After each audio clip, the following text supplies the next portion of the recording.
காத்திருந்தே நீ வருவாய் என்று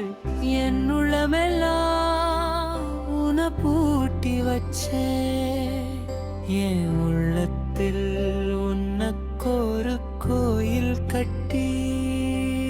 நான் காத்திருந்தேன் நீ வருகிற செய்தியை கேட்டு நான் ஜொலிசேனே என்ன பார்த்து நீயும் தான் கண்டு கலந்த நொடியே என் உசிரே விட்டேனே உன்னை தானே உண்மையா காதலிச்சே ஆனா நீ என்ன மட்டும் ஏமாத்திட்டு போனியே